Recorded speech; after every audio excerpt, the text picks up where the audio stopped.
You're listening to the Physio Matters podcast. This episode is a collaboration with the Musculoskeletal Partners Network, and this is Emergency Podcast number 2.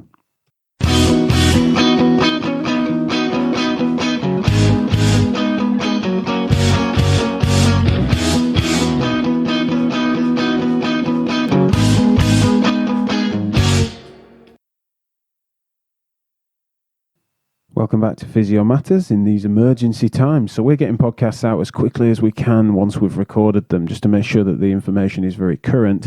You can tell that the audio is a bit better than our last episode with Rachel Moses. Thank you so much for those of you that have listened to that and tolerated the ropey audio on my headphones at home.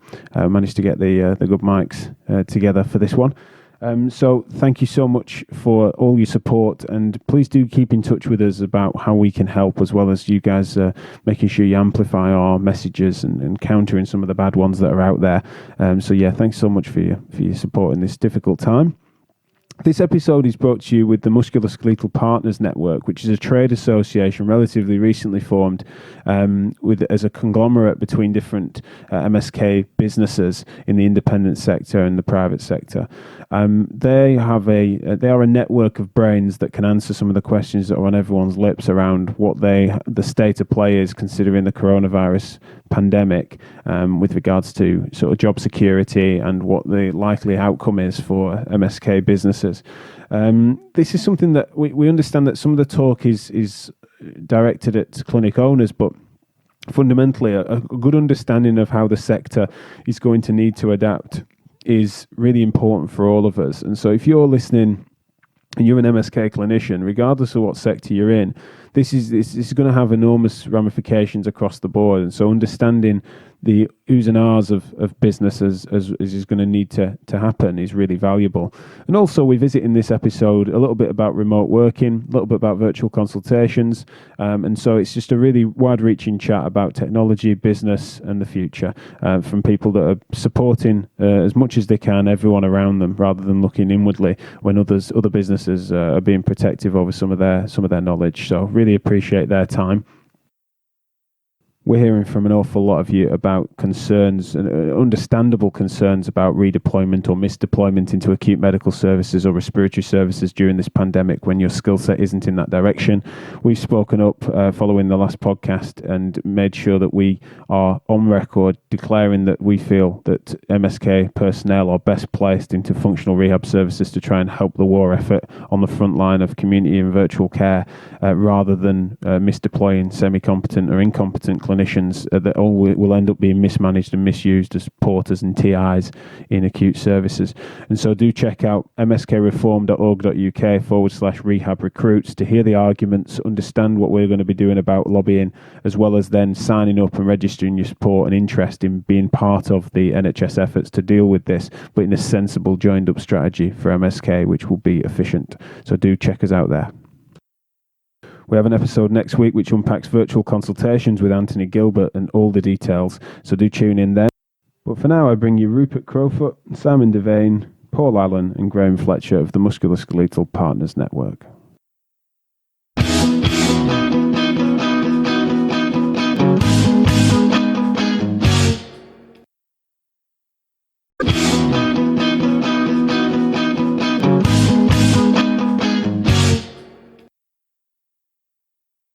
So I'm delighted to be here today with 4 towering people of business in the physio and therapies community. They won't like me saying that, but it's true.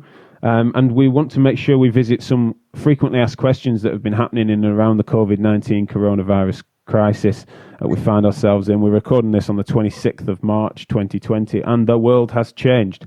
So we want to make sure we produce some emergency podcasts, shall we say, from Physio Matters to try and clarify some of the things, some of the gaps that people feel aren't being covered.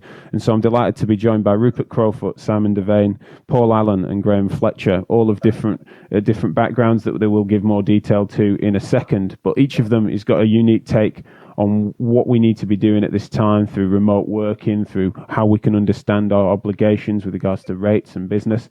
They all have an association to the Musculoskeletal Partners Network, which is a trade association recently formed to advocate for best practice and to lobby on behalf of MSK-related businesses in in Parliament as well as through other local government structures. So they are really doing some great work and great messaging. So we wanted to make sure we get them on the podcast to join it up and promote it to as many of you that need reassurance at this complex time.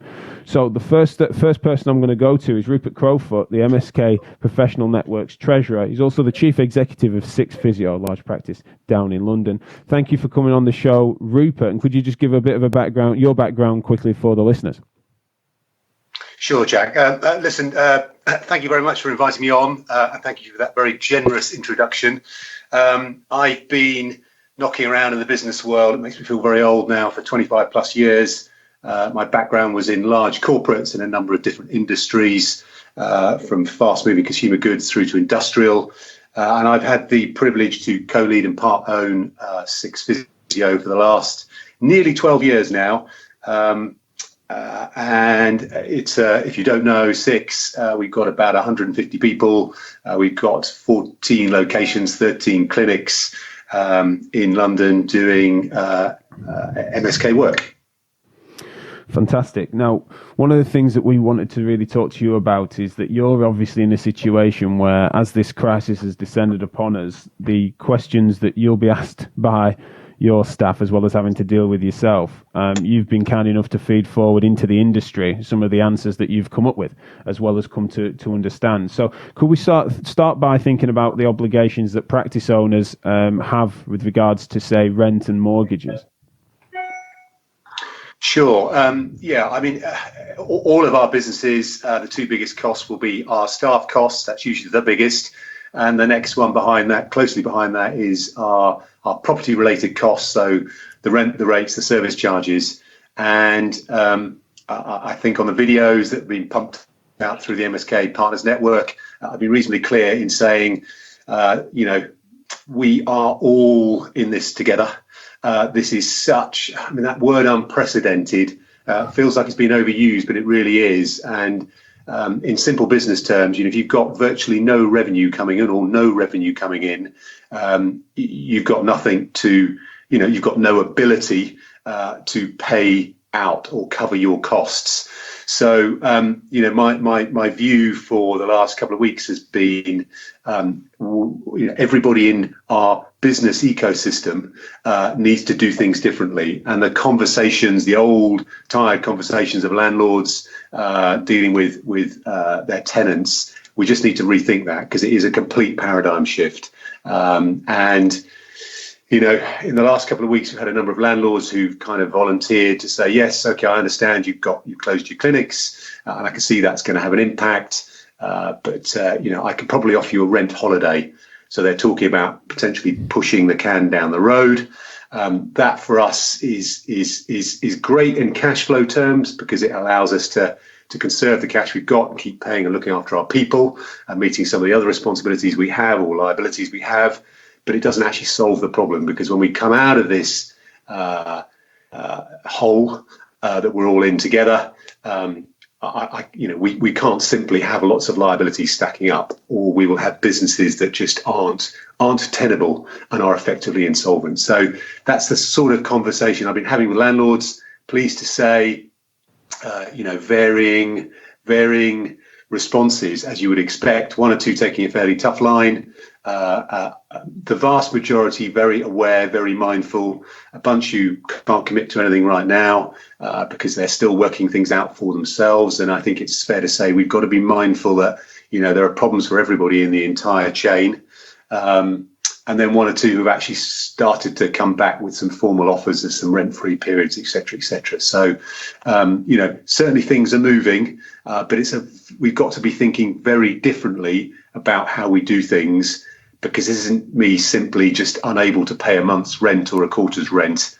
It's a seismic shift. I've got virtually no revenue coming in, and we've got to come up with some very different solutions. And I think the key is, everybody playing their part in that, and there can't be any winners in this either. Yeah, I think one of the things that I wanted to make sure I started on this question for, even though the vast majority of our listeners, as is the nature of percentages, aren't going to be clinic owners or in those situations where they're needing to liaise with landlords. But it's really important that I think that the job in clinician is understanding what is going on up the chain to try and comprehend some of the decisions that are going to naturally need to affect them. And so in that instance, are you finding that your staff are being understanding of the broader situation, and how are you communicating that to them, if so? Yeah, it's a good question, Jack. I think, we this is such a personal service business. It's delivered by some amazing clinicians day in, day out, up and down the country. And I'd be very clear from day one that, unless I take all of my people on this very difficult journey, and we're all left standing at the end of it, I don't have a business. I've just got a bunch of, long and expensive leases, empty buildings, and lots of kit, and that's no good to anybody. So we've got to take our people with us. I have to say it's a really hard balancing act, because we started to see where this might end up a few weeks ago. I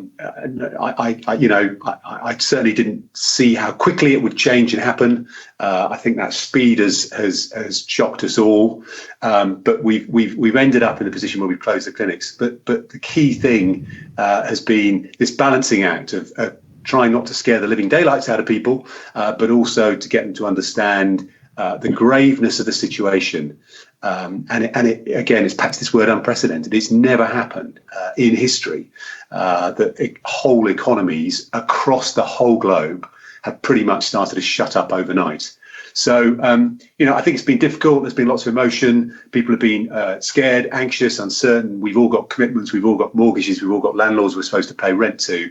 But I don't think we can over communicate. And we've done lots of things. Matt, my fellow director at Six, has been doing lots of video stuff. We've been sending out lots of communication. We've been having lots of webinars and lots of Google Hangouts with the whole team, just so that we can virtually get in front of them and talk to them and reassure them. But let's be honest, it's a balancing act. And there's definitely been, some people who've come to the same realizations we've come to quicker. Others have needed a little bit more kind of help and support to get there. But generally, my sense is people have responded magnificently.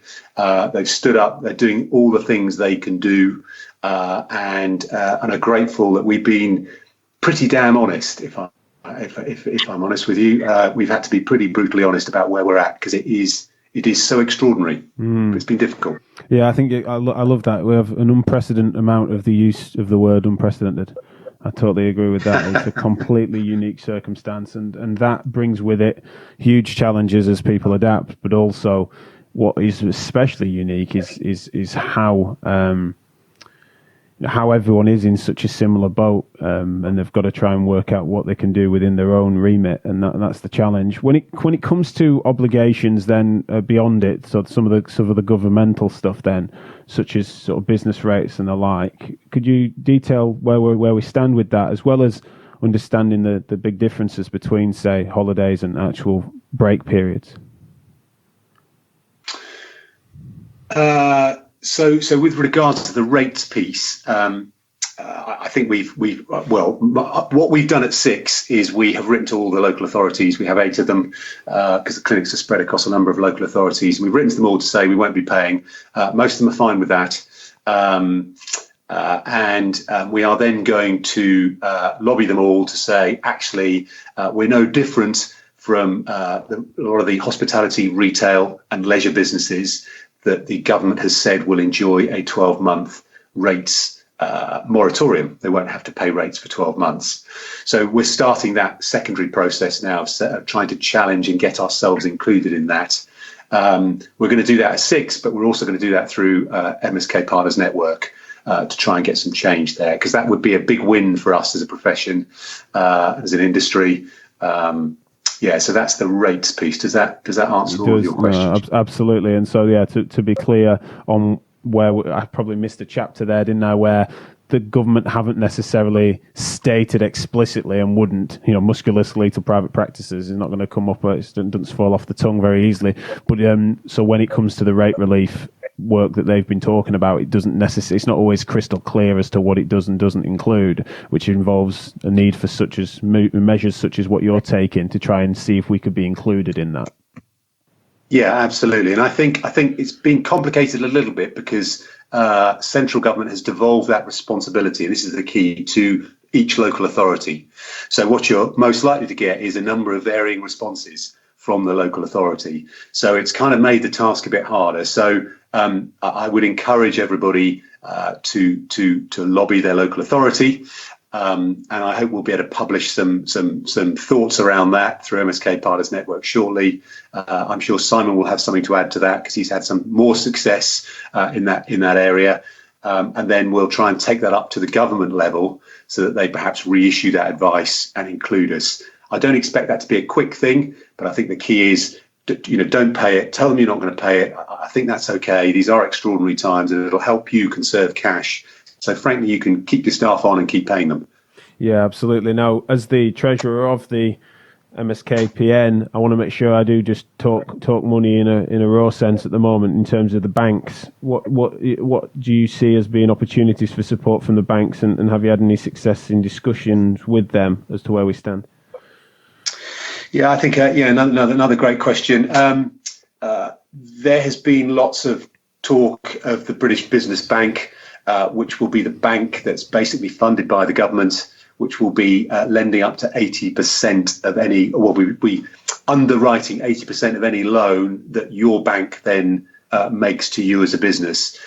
So there is movement there. I think the reality is, there's a huge number of businesses up and down the country that are suddenly, have closed the doors, are not trading, or have seen significant drops in their revenue. So there's going to be lots of people calling the bank, asking for help because they need to make payments today, and they're seeing their bank balance gradually reduce or rapidly reduce in some cases. So I don't think it's going to be a quick or an easy thing. They're having to mobilise and make a lot of loans and process a lot of applications very quickly. All I would say is what I've seen. We've had a series of calls and conversations with our bank. It helped to some degree that we were already a borrower, so we had borrowed some money from Santander about 18 months ago.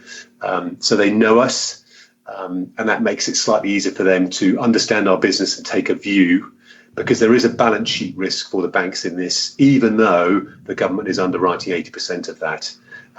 So I think, the help is coming. All I would say is I think the reality is, conserve your cash, manage what you've got in the bank, because it might take some time for that help with all the best intentions to actually reach you. And I think that's true of all the government initiatives, and whether that be the payroll piece where, we're going to be able to furlough some of our staff and get a portion of those wages recovered or paid by the government. Those things are just going to take time, and it's just a monumental task for our civil servants in this country to get those schemes up and running, and the money to where it's needed most. And as you do that, then as a business, are you recognising, because the duration is challenging for us to understand when that 80% could be recouped? And I know just off air we talked about the fact the vast majority of your staff are on payroll rather than contractors. I'm going to ask the contractor piece later in the conversation. Might be better placed elsewhere. Perhaps Simon can jump in on that. But at this point in time, are you, because of the timeframes there and because of the stark reality of the situation, are you needing to go to your staff to talk about what can be done for salaries in the coming months? Yeah, we have had to, and we wanted to give them some certainty about this current month that we're in, still March. So that's all done, set in stone, and there are a few tweaks to the normal rules because the world has become a little unnormal and unusual, but broadly speaking, they'll get paid what they were, due. So that's given them some certainty. For next month, we're just trying to finalise the furloughing rules and just take a view on that and get back to everybody. But I think, as I said earlier, everybody in the ecosystem within our business environment, whether you're a supplier, a landlord, you're one of the members of the team, we're all going to have to, take a little bit of the pain along the way if we're going to get out of this successfully. So as a business owner, Matt and I took a very significant pay cut this last month. I suspect we'll get to the point where we can't pay ourselves any for the next couple of months. But if that enables me to help and keep everybody on board and get us out the other end, then those are the kind of decisions and sacrifices I think we just need to make. So, Sure. No, I think most people, Jack, most people are reasonably understanding of that, though they're just anxious. And my real struggle in all of this is because it's been moving so fast and there's been so many changes. And of course, the government's help is great, don't get me wrong. But again, it's just right. How's that going to work? What are the implications? What can I do for my people? And it's trying to work that out and get back to people to say, OK, that's what it's going to look like. Yeah, it's such a fine balance with regards to the balance of responsibility between trying to make sure you're keeping an eye on things from central and local governments as to what factors are affecting things, but also there is this need for us to all look to ourselves and our own people, our own services, to think, what can we do?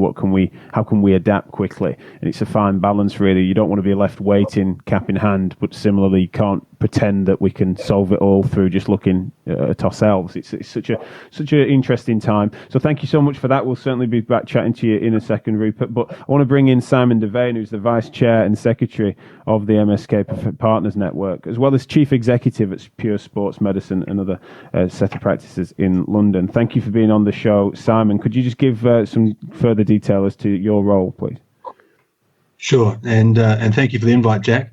So I've been involved in the management of healthcare for 13 years. I joined PureSportsMedicine in 2007 in London, spent 6 years as Chief Operating Officer, setting up the internal structures of the business, and then latterly a couple of years as Managing Director before taking on the privileged position of running the business as the Chief Executive for the last 5 years. Fantastic. And so with regards to, obviously we've touched on some things there with Rupert, but also I just want to make sure we offer some clarity, I think, on the point of employed versus contracted staff. I understand you have a mixture, and therefore where does the land lie and how we understand it in the distinctions between those things? Yeah, a very good question and a difficult one because we're still waiting on a lot of clarity. We're expecting a decision from the government today, which may provide some much needed support for the contractors. But we have a mixed workforce at PureSportsMedicine, predominantly employed, and that one brings its own challenges. Rupert touched on it. We're a little bit further down the road in terms of deciding what our workforce is going to look like for the next 3 months, and taking the decision to furlough staff and put them essentially onto the company's job retention scheme, where they will be supported by the government initiative and also supported from what the company can do as well for the next 3 months, which effectively secures their jobs, secures their employment rights, and means that they will have a job to come back to.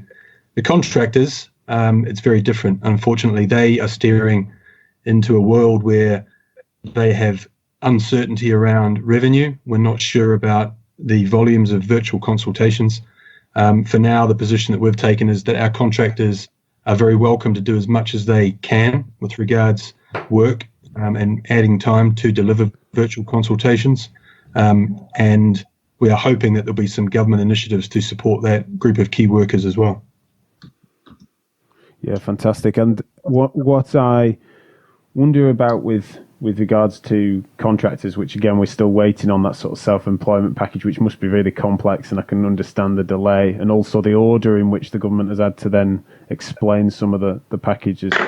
One of the things that I've been hearing about a lot from our listeners is people wondering, do people need to go dead weight on the system and to essentially declare themselves not able to work in any capacity in order to receive any supplementation? So I don't mean contractors now, I mean employed staff. There's people that are sort of wanting to try and balance the doing all that they can, but also being able to secure that 80% furlough. So I wonder where are people at with that? Yeah, well, again, the guidance is not explicit on this. The view that we've taken at PureSportsMedicine is that if you are offered the support of the job retention scheme, that you effectively move into a paid leave scenario. So you are still an employee of the business. and you are supported by the business and the government, and your employment rights are secured, this means that you cannot take up other paid work. So we have questions from a number of our staff who are looking at potentially taking up roles within the NHS, paid roles to support the current effort. And if and when those opportunities become real, we will remove them from the job retention scheme and grant them a period of unpaid leave to take up that paid opportunity. But as it stands, our interpretation is that if you're on it, you're supported, and you cannot take up other paid work. But as more clarity from the government comes to hand, that may change. Yeah, because one of the things that when thinking in our industry, there's people that are on a salaried scheme but also work on bonus opportunity. And so in situations where their salary might actually be only 50% of their typical take-ins, it would be, if the world was more simple than it is right now, it might be that people could be known to be taking sort of paid leave of sorts and not take other paid opportunities, but then also be able to supplement what would be the normal supplementation of salary. Do you think that that's a pipe dream, really, because it's so particular to our industry, or do you think that that might be something that comes out in government guidance in terms of what sort of how much people are going to be mandated to not work in that period of time? It's a hard one, Jack, because again, there are certainly other sectors and other industries where revenue, a proportion of pay, is linked to performance. So healthcare won't be the only sector that has this nuance. So no, I don't think it's a pipe dream. But again, it's just so early days in this scheme, and as Rupert said, we've got civil servants working incredibly hard to get some of these government initiatives off the ground, that it might be a few weeks before we get any further clarity. But it is something that, we do need more guidance on. But as it stands, we can only make decisions with the information we have to hand. Absolutely. Which brings me on to something I really wanted to talk to you about, Simon, which is sort of a general concept with regards to sort of managing cash and understanding the stakeholders and that broad piece of then, if that is the case, if the delay that you and Rupert are describing is going to come to fruition, which it looks like it's going to be a period of time, and one that we can all, I think, understand as to why it's not going to be something that's sorted out by tomorrow. But in that time, what sort of tips and tricks do you have for our listeners as to how they can best manage their cash in this circumstance?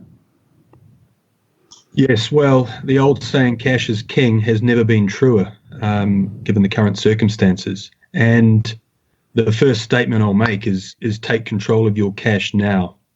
And that simply means making sure that you know and are in control of all cash flows out of your business. And some of the mechanisms that you need to think about are, and these are things that we have done, cancelling direct debits and standing orders, checking any company credit cards for standing orders that are set up. Anything that would automatically go out of your account, try and stop that to get control of it. The next concept that I have talked about in one of the videos posted on the MSK Partners Network channel was about identifying the stakeholders in the business. And this is something that will be relevant to every single business, and to one of the points you asked Rupert about. All staff are key stakeholders in any business. So quite broadly, you've got staff, you've got investors and owners, you've got your banks, your landlords, your suppliers, and of course the government. And for our businesses to survive through this period of uncertainty and crisis, we're going to need a coordinated response and a contribution from all stakeholders to make sure that we get out the other side. So in terms of the cash side of things, there are clearly, Rupert's talked about with business rates and landlords, they're pretty key. But in terms of your suppliers, who are also going to be key, you need to identify which suppliers are going to be critical to running your business now in this new virtual world, and the other ones that you may not be able to afford to pay right now, but you will need on the other side of this journey. And what I will say is, don't stop talking to them.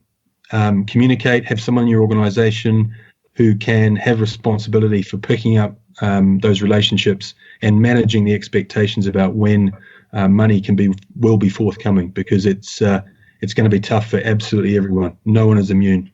Because that is one of the strategies that gets employed sometimes, isn't it? That people then go cold and ghost their suppliers. And that is, I've never heard of that working as a strategy. Sometimes it's a panic tactic, but generally speaking, I think in these circumstances, people are just wanting to prioritize their time differently and just thinking they can just let the phone ring out. It sounds like you're agreeing that that's not a smart move. No, absolutely not. And as I said, I mean, if you identify the key stakeholders in your business and then attack them line by line, that's a good strategy. I mean, our staff are number one, and so dealing with our employees has been the priority.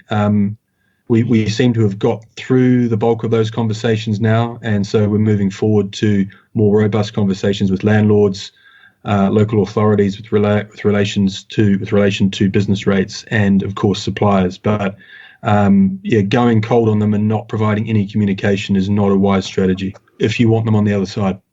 Yeah, absolutely. No, that's really valuable. Thank you. One of the things that I want to, before we double back into really talking about some of the nitty gritty on business, I want to make sure that we bring in Paul Allan, who is the Director of NHS Services for Connect Health, and Connect, who obviously we've worked with on Physio Matters and beyond before, but they are people that have got a good insight into virtual consultation, something that both Rupert and Simon have mentioned as being something that all of our businesses can hopefully try and roll at least some of our income through into. There's a long legacy of use of that in Connect Health. So I wanted to bring Paul in. Thank you so much for coming on the show, Paul. Could you give the listeners an insight into your background? Yeah, sure. Thank you, Jack, for having me on the show. So for those who are unaware, we Connect deliver services for some 26 CCGs, managing approximately 350,000 patients a year and employing 470 clinical staff. And we've been using virtual consultation in the form of telephone or telemedicine for about 20 years now, reasonably effectively. Particularly over the last 5 years since I've been with the organisation, we've seen an exponential rise in our use of just digital platforms to enhance the way that we work at both the patient level and at the business level. In terms of our approach to running meetings, running projects, we have HR systems, quality management systems. But it's the patient side of things that I think we're interested in talking about today. And because of this crisis, we've seen an exponential rise in the amount of offers and platforms that seem to now be available to support organisations to quite rapidly deploy virtual consultation offerings to our patient cohorts. And that largely is expanding into the video consultation world, not just telephone. So I think the NHS England sort of mandate around moving everything into being virtual, supporting triage, supporting the more urgent and critical cases through digital means has really helped to push that agenda. What we've seen in Connect Health is essentially a journey which moves us from, as an organisation, looking what's best to being a little bit more holistic around how it integrates with other systems that we use, and ultimately how it supports the patient experience of using digital means. And that's been a real journey for us. And it's something we look at as part of our continuous improvement program to make sure that what we are delivering really meets the needs of patients. More recently, to give you an example of what that looks and feels like, is quite often one of the downsides of digital consultation methods is it excludes a number of individuals, particularly those who perhaps English is not their first language, or those that are hard of hearing. And we're now seeing tools and ways and means of actually enabling those people to use virtual consultations by linking in British Sign Language interpreters through freeway video and other such innovations that are really adding value to the way that we can deploy virtual consultations. No, it's fantastic. And it's something that I think it should be reassuring to people that although a lot of people are having to flex in this direction, it has got a long history and background and also a lot of evidence-based support. We're going to be visiting this conversation in detail with Anthony Gilbert in another emergency podcast to talk about virtual consultation, the U's and R's, the do's and don'ts. But in general, with regards to how it supports your business, Paul, is it something that you feel is an enhancement or a compromise? You can look at it both ways, and it won't come as a surprise to anybody reasonably familiar with it, but it does have some compromises. The most commonly touted, which I'm sure you'll get into in subsequent podcasts, is the patient experience piece. I think it's relatively well known and accepted that virtual consultations tend to lead to a poorer patient experience when directly compared with the physical alternative. However, there's a weight of research that suggests that it doesn't necessarily alter the outcome.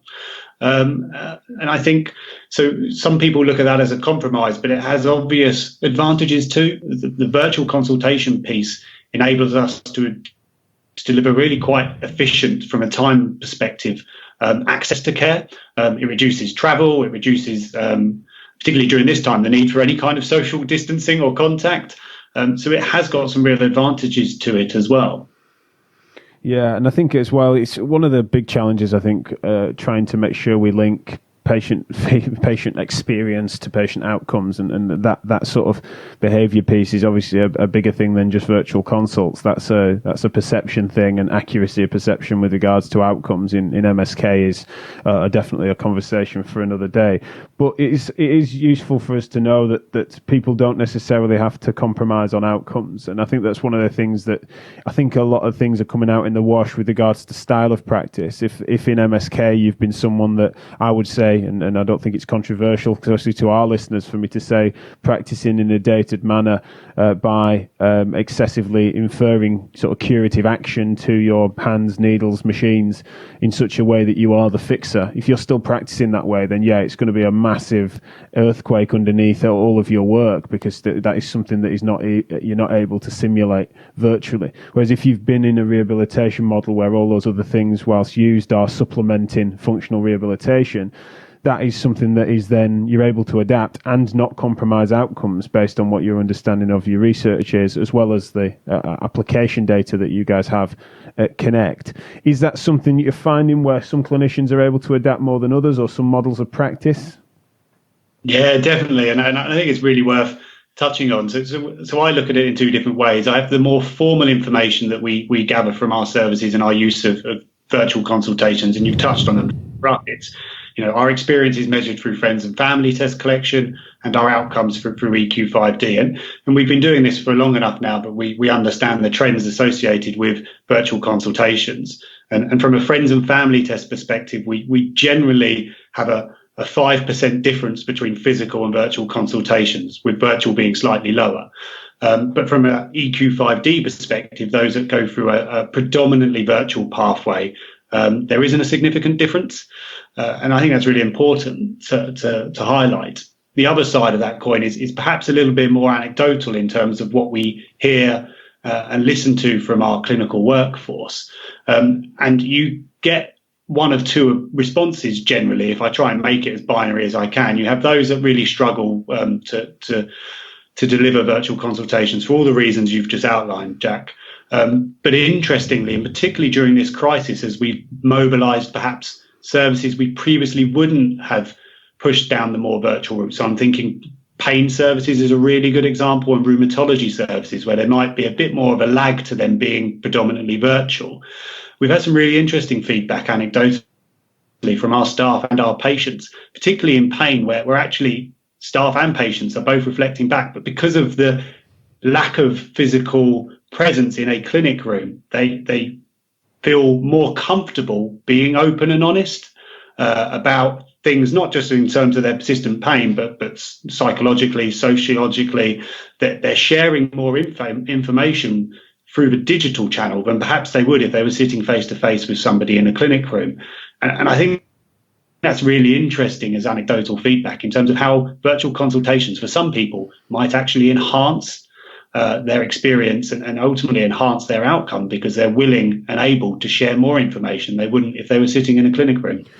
Yeah, that's fascinating, and I put out a tweet about sort of mechanisms of effect and their importance in this circumstance, just reflecting on what I've been watching as clinicians are trying to adapt. And my friend and mentor, Mike Stewart, who I tagged in that tweet, got back to me and said that he'd experienced a similar thing over the years of doing lots more virtual consultations worldwide within persistent pain, as is his expertise, and said a similar thing. And there has been, off the back of that, I've been doing a bit of reading and found that there's lots of really decent sociological research about that, as well as even the difference between face-to-face versus in a car.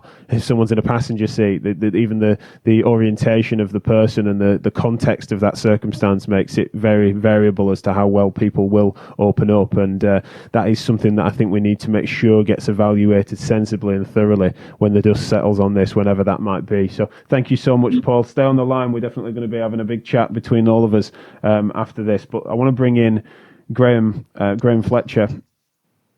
Graeme's the Chief Technical Officer of Connect Health, and what I wanted to make sure we talk to Graeme on is that we've talked about the patient interface with regards to virtual consultations, but as businesses are starting to work more virtually and needing to work more remotely, or distributed as is the buzzword on Silicon Valley, so I've been told, but essentially the way in which we can start to interact as teams is surely... We all know we've been in bad meetings all of our lives, and we've all been on bad virtual meetings as well. How can we try and make sure we mitigate that and use this as an opportunity to bring out the best in remote working? So thank you for being on, Graeme, and please do introduce and unpack your role, if you would, at Connect for us. Thanks, Jack, and thank you very much for inviting me on. I mean, my role basically is to be, I'm fully accountable for all the technology that Connect uses as a business, and that means all the technology we use internally to run our business, as well as the technology we use to serve our patients. I'm also accountable for, all the data, the information governance, and change management as well. So, fascinating time to say the least. Absolutely. I've been with the business about 18 months, but prior to that, I held senior technology roles in Sage Software, British Airways, and the Co-op as well. So 18 months. Wow. So this counts as a baptism of fire. You're still teething, I would argue, no doubt, and to be a super important role in the business at this time, for a business that already uses an awful lot of tech solutions, as I know. So one of the things I wanted to therefore start with was mentioned, as I said when I introduced you, is that remote working has its pros, but it definitely has its cons. So can you talk to us a little bit about what do we mean by it, as well as then how can we mitigate some of the challenges? So I think my definition of remote working is where all of your people, whether they're internal teams or physicians or whatever, they're not co-located in the same place. And I've seen several flavors of that in my time, obviously, with working in big global companies like Sage and British Airways, where you have, big distributed teams all over the world, and it can be one person working from home or 20 people in an office in Atlanta. I think the really key opportunities it gives is what I've always found in a lot of the teams that I've run in this way is that, it can give focus. What you can find is that there are a number of people who, when in a different environment to the normal office, who would normally be more distracted or would sit with headphones and things, they can kind of find this better for them, that they can focus differently. They can give themselves a little bit more clarity of mind. And I think that in itself can be useful. I think the flip side of that is there are a lot of individuals who aren't used to that, and there are a lot of individuals who, prefer just to have the company of their peers around them. And I think that's the really challenging part for this now, as we move, effectively, we're moving the, large parts, if not all of the business to an entirely distributed model when we were completely office based really 2 weeks ago. So I think that, that those are the two kind of flip sides of that for me. For sure. And so, as I joked about, really, we've all said that there's meetings that could have been emails, as well as then meetings that break down through miscommunication. I'm concerned about both of those things happening. I'm concerned about people thinking that they have to utilize Skype, Zoom, Teams for the sake of what could have been emails, and just feeling obliged to sort of lean into technology when it was otherwise going to be working fine through basic comms, as well as then breakdowns in communication through the fact that we haven't got that natural medium of face-to-face contact that sometimes has a conflict resolution element to those comms, just by having the ability to interact in that very most human way. So on those 2 points, how can we again mitigate some of those challenges? If you indeed agree with me, you may not. I think it's an interesting thing, because I think what we find in a lot of bigger businesses is there's a default setting of everybody emailing each other anyway. I've seen that in most of the big companies I've worked for. So I find that's a challenge whether everybody's in the same room or not. And we sort of strongly encourage people to actually speak to each other. Because we're not all co-located in one building in Connect anyway, that there is a natural tendency to have to work in a slightly different way. So whether the person you're talking to is, in a GP surgery down south or in their own home, sort of doesn't matter. I think what we're trying to encourage is everybody to have a conversation. Don't email if you can. Pick up the phone, use a slightly more interactive, chatter type of conversational UI so that you can get into that. But what we are really encouraging is the use of video in terms of from a team conversation. So we use Microsoft Teams by default as a medium. We encourage people putting their cameras on for at least a short spell, because I think there is something. It's widely known that if you don't have that contact that you would normally get, then I think it's really important to be able to see your peers' faces. I had a big team meeting yesterday with 30 people all in different parts of the country, all in their own homes, and everyone had their camera on to start with, because it's really important to be able to see the other person and get a little bit of interaction. And I think that helps break down the what you might find if you were just doing everything entirely through text. No, for sure. I think.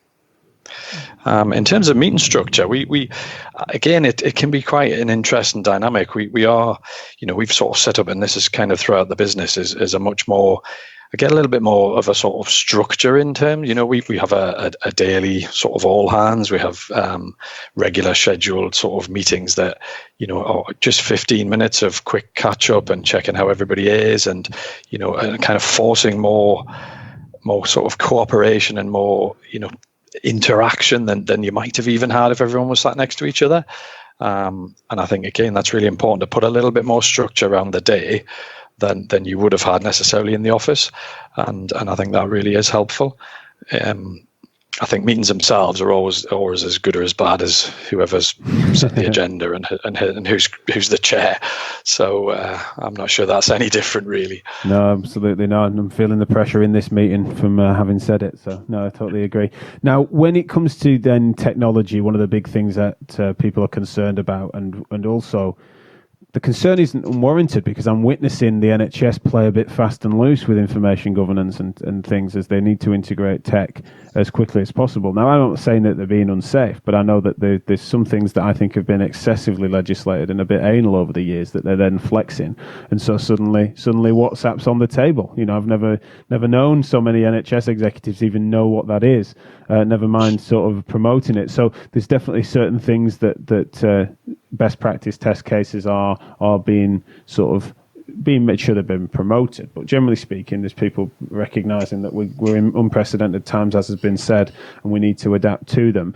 With regards to you as an organisation, how much room is there for wriggle, and also beyond the organisation, which for you, having integrated these things in long before this crisis, you may be in a situation where you needn't flex your situation, but are you sympathetic to those that need to?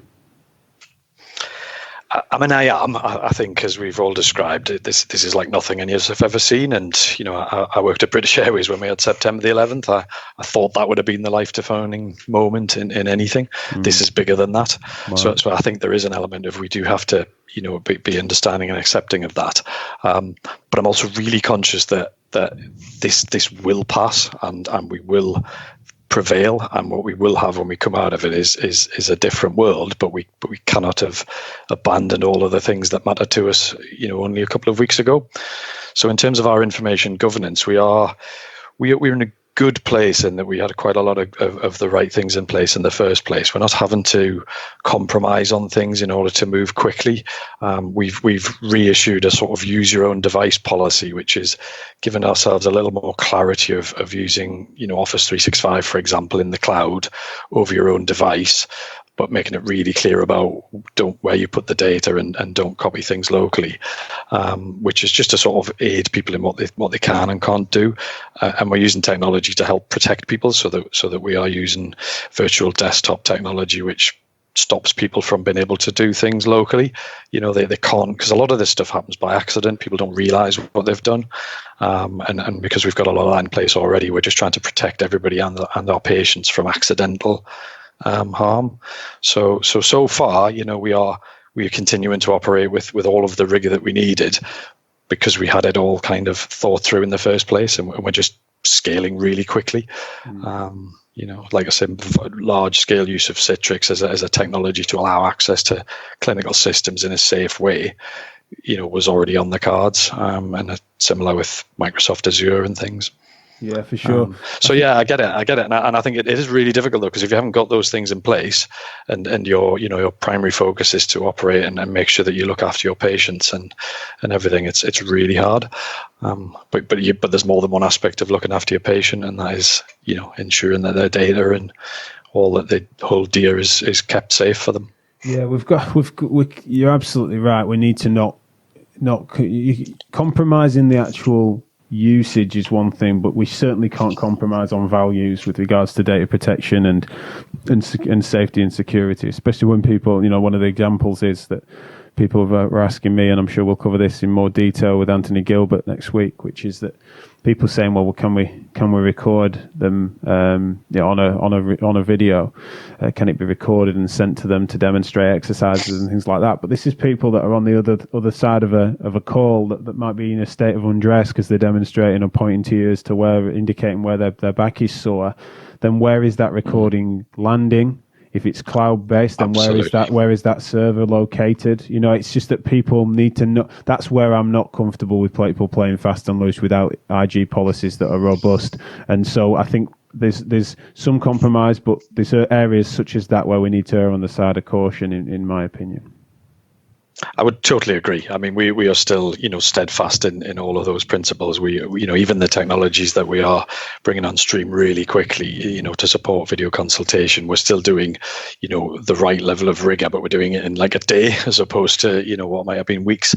But we are very, very clear about where data is stored and what compromises we wouldn't make, that being a key one. We won't have data just sitting out there anywhere. If we're not clear where it is, we will still draw the line and find a different way. And there are so many choices that it's not hard to find a different way really quickly. You don't have to just grab the first thing you find on the shelf. Absolutely. Thank you so much. I mean, the tech solutions to problems, it's I'd be fascinated to see the change in Google search terms across the world at the moment, where people are looking for those sorts of fixes. And so the companies like yourselves and everyone on this call really that are ahead of the trend on that are in a position to help us kick on. And also the reason why you four are in a position to not just be dealing with your own wheelhouses, but also feed some of that forward at times where everyone's scrambling. So it's a fantastic opportunity for us to chat together. Now, which brings me to want to try and bring that all together and basically ask any of you as to, if you're all hopefully still there, as to if you have any comments on some of the other themes that cropped up. Paul here, Jack. I suppose I'm happy to go first. Okay. And it probably is something that pulls us all together, and I think I put it on Twitter last night, which is during this unprecedented time, what we're seeing is organisations scrambling to support a crisis by releasing capacity, and I think what we're seeing is organisations doing more at scale of what they're really good at, and I think from a purely Connect Health perspective, we think we're pretty good at what we do. And there's an opportunity, therefore, for us to support the wider NHS, similar to what you're doing with MSK reform and the rehab strategy.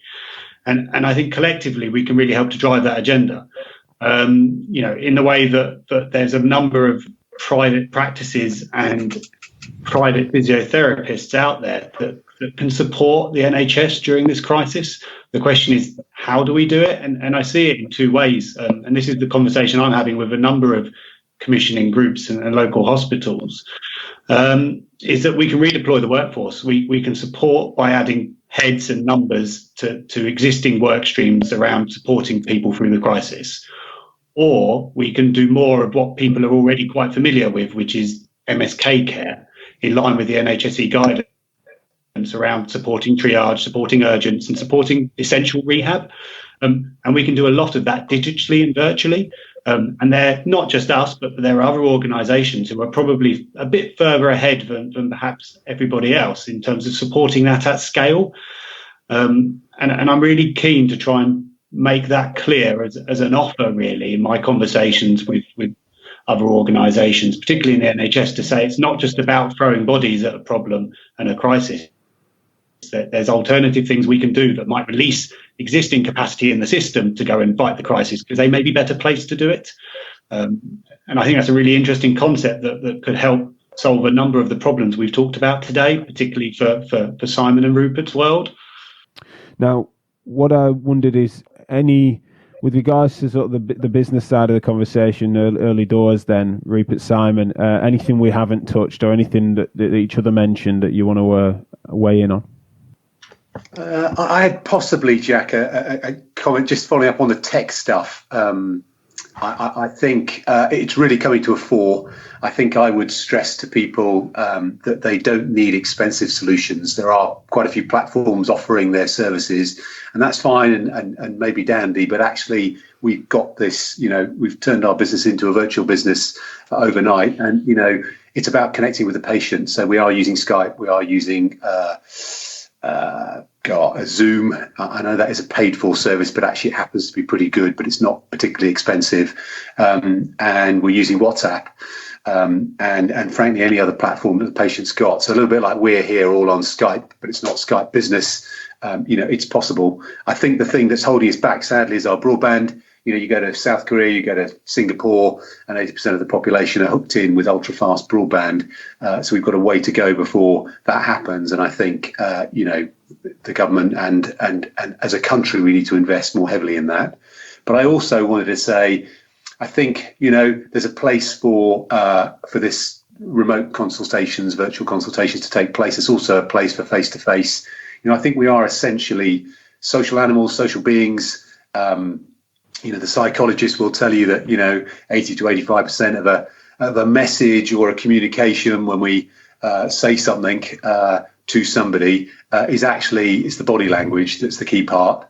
So I can say the same thing to you, but I can say it with some very different body language, and those same words have a very different meaning. So we don't want to lose sight of that. So I'm not a technophobe. I'm absolutely embracing the technology, and I think it's amazing what it can do. But let's not lose sight of us being social animals, social beings. And I think if we're all sat here in 6 months' time talking like this, we'll be crying out for more interaction and more socialising. Yeah, no, fantastic. One question I had for you, Simon, that I've realised I didn't get to, but I'd definitely be interested in all four of your thoughts on this. With regards to what staff can do, as I said, the majority of our listeners are going to be in a situation where, whilst I hope this stuff is of interest and they can be understanding of the mechanisms up the chain from them, but as a clinician that might be working in private practice that's had the world move from under them, should they be looking to themselves and their own personal circumstances and thinking about their own preferences at the moment and thinking what is the optimal circumstance for me to be working in? Do I want to be redeployed? Do I want to be volunteering into something? Do I want to be seeking other paid opportunities? Is it about them as clinicians working out their own unique circumstances and then feeding that forward through management?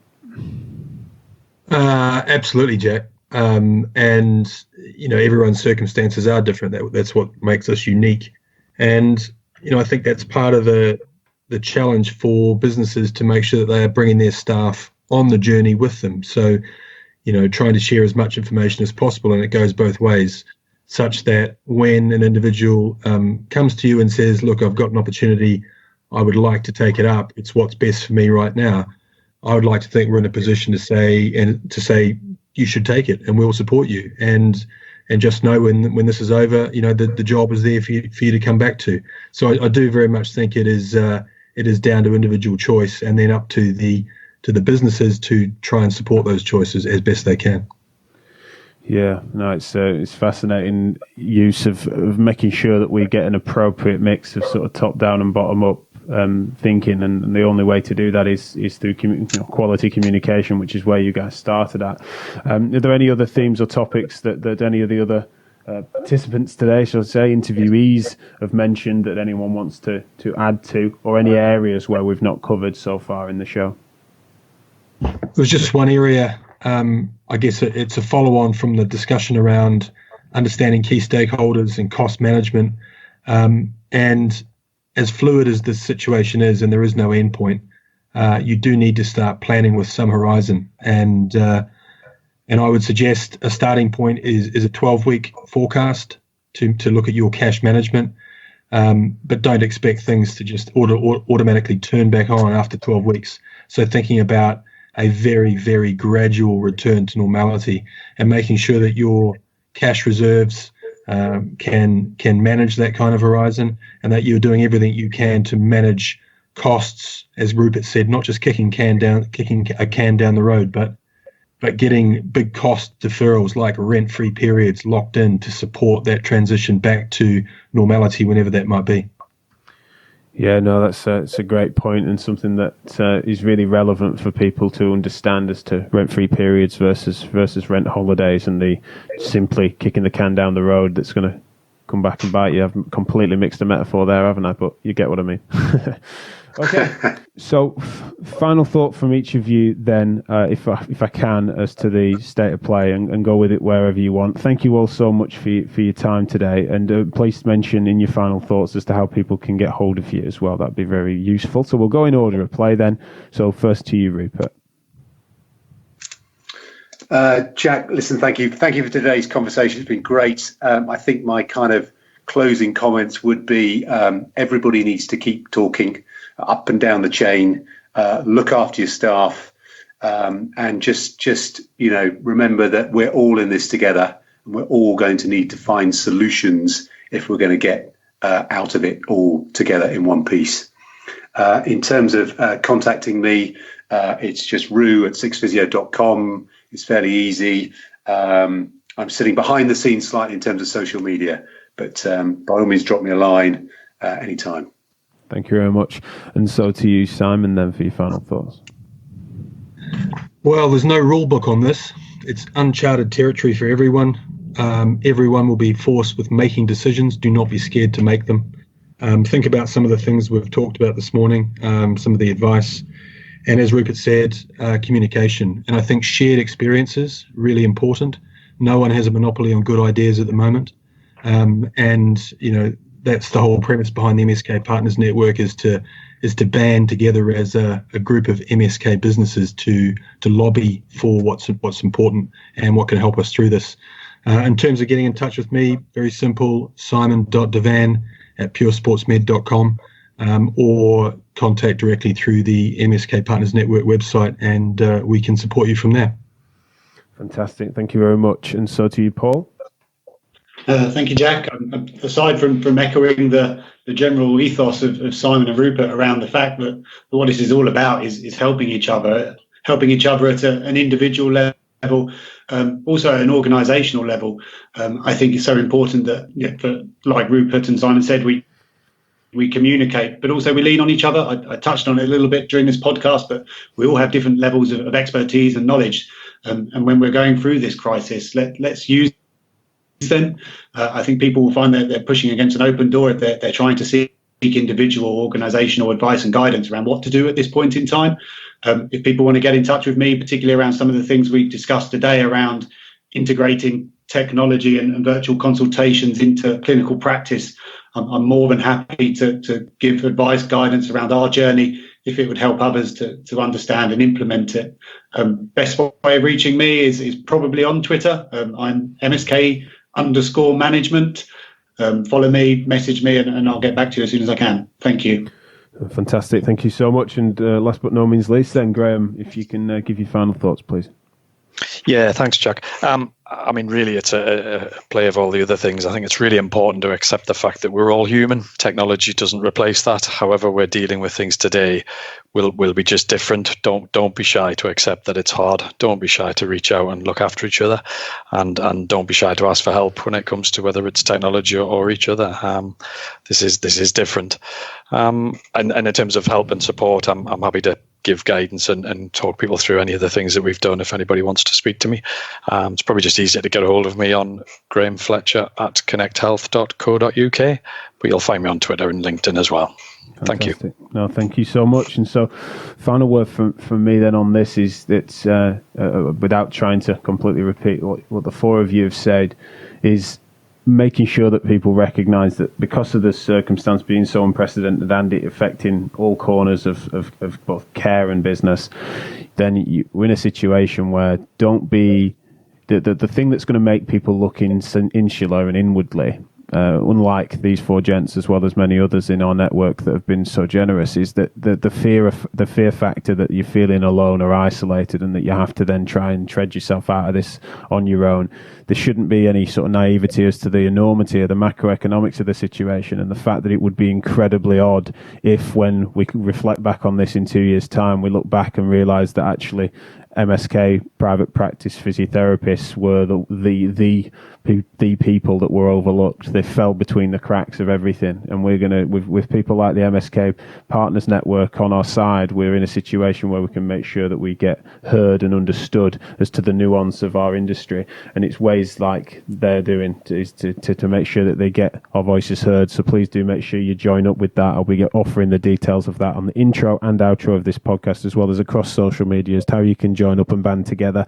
As the world starts to sometimes wonder as to whether or not to look inwardly or outwardly, these four and the companies they represent, as well as everyone associated with the MSK Partners Network, is looking outwardly and offering a helping hand, just as everyone else is trying to find their feet. So it's really important that we all support each other.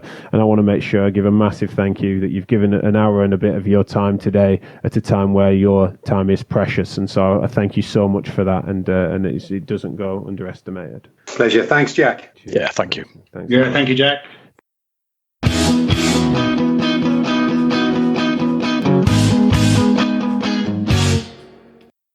And there you have it. Hopefully you found that useful, and making sure you share these sorts of resources far and wide with your colleagues that might find them interesting at this challenging time. We need to make sure good information thrives and bad information is countered. So please do help us do that. Check out www.mskpn.co.uk and join the MSK Partners Network. They've reduced it to only £1 just to make sure that they can help lobby on our behalves, and they really are the best in the game for that. They're a fantastic organisation that I'm fully behind. And do check out mskreform.org.uk and /rehab recruits to hear more about what we're doing to try and make sure we get sensible deployment and try and push for sensible deployment of MSK clinicians across the UK, regardless of what sector you tend to work in. Whatever disruption you face in your current practice, we want to make sure that we try and channel your efforts into supporting the NHS and supporting the UK in UK's general health system, Department of Health generally, at this really critical time. So do check that out, and we'll see you for more of these emergency podcasts as they emerge. Take care and stay safe. You've been listening to the Physio Matters podcast, discussing physio matters. Because physio matters. Thanks, guys. Right, that'll do. There'll be something in there for us. All right.